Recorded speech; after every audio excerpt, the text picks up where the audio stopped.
Hello and welcome to episode 55 of VocTer Gaming. I'm your host, the vocal terrorist, Jesse Rain. And I am losing my voice.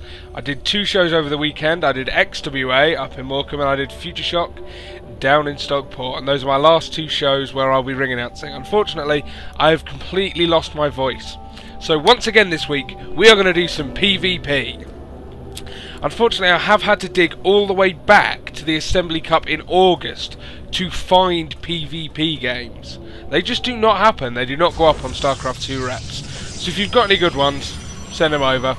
I'll have a look at them. But right now, in the green, we have mouz.MaNa. And down here in the red, we have LiquidHuK. Quick announcements before this game gets underway. Don't forget the European Gaming League is very, very soon.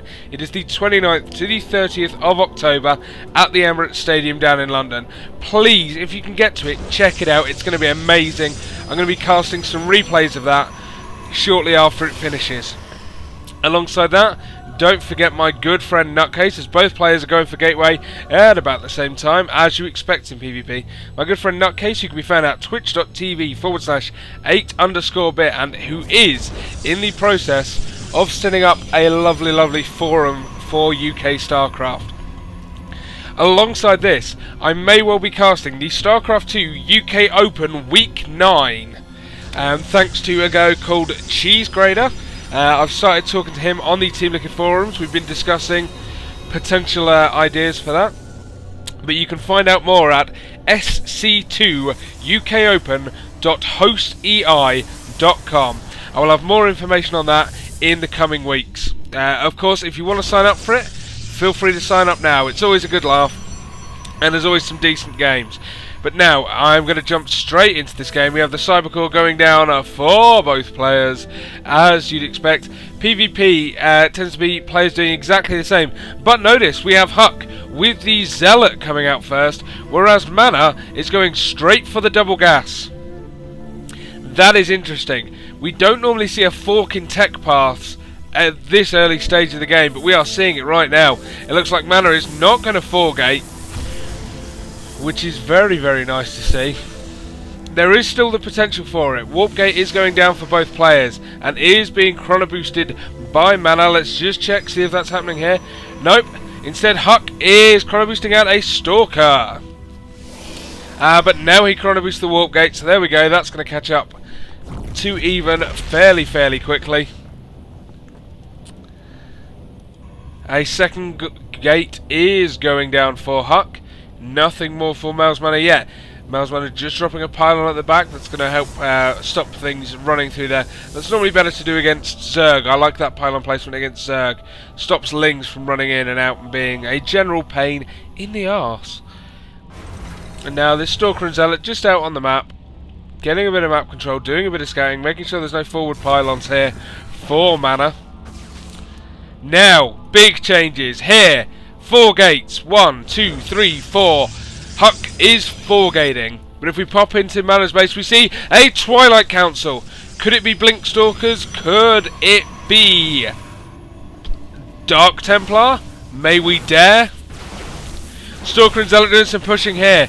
But the Stalker is taking actual damage rather than just shield damage. You do not want that. That is a bad start for Huck. And of course he will lose this Zealot now. Does manage to get some armor damage done to Mana's Stalker though, before losing that Zealot. But that was not a good push. 2 more gateways now up, or now on their way at least for mouz.MaNa. Going to help him defend the front entrance to his base here. Huck here with the slightly forward pylon, going to help him get units down even quicker. And he's going to drop one here right outside the base of Mana. I like that. Obviously it allows you to warp in units right up close. But the Dark Shrine is on the way. Ladies and gentlemen, a Dark Shrine is on its way now, which means Dark Templar. Oh, and there is going to be no Robo here. No Robo for LiquidHuK. That is going to be interesting. Now, this is a strong push here by Huck. But if Mana can hold it off, if he can force field properly... Oh, but not enough energy for force fields. So all the Stalkers get in now. All the Stalkers get in. Oh, MaNa is going to lose everything. Oh, that was nearly perfect. All he needed was one more sentry to force field the front of that ramp. But it looks like it's game over. These probes are going to go down now. The question is whether or not MaNa can just... He cannot warp in enough units. He just doesn't have the gateways. There are too many Stalkers here. HuK has the economic advantage. He's going to kill all these probes now. He can take anything that MaNa throws at him. The probes desperately trying to attack, but it's just not going to happen. Ladies and gentlemen, HuK is about to go 1-up against mouz.MaNa with a perfectly timed 4-gate. Oh, MaNa, if only you'd had one more force field there. Does warp in a Dark Templar, though. This could... No, it's just too late. If that Dark Templar had been here a few minutes earlier, just quick enough to stop them killing those probes. But as it is now, there is one probe on the field for MaNa. MaNa just has to do so much to come back. We have a robo facility nearly finished now for HuK. So all he needs is that one observer, and it's game over. He's got a massive advantage. He could expand now if he wanted. There is a Dark Templar in this base, though. I did miss that. Very hard to see that little spot of green down there. So he is going to do some damage here, but it's still not going to be enough. GG's. Observer was halfway done. 29 food to 5 food. That is game over. Ladies and gentlemen, I'm going to stop talking now. My voice is horrid. I feel terrible. But I'll be back tomorrow with game 2 of LiquidHuK versus mouz.MaNa. Thank you very much for watching, and I will see you all tomorrow.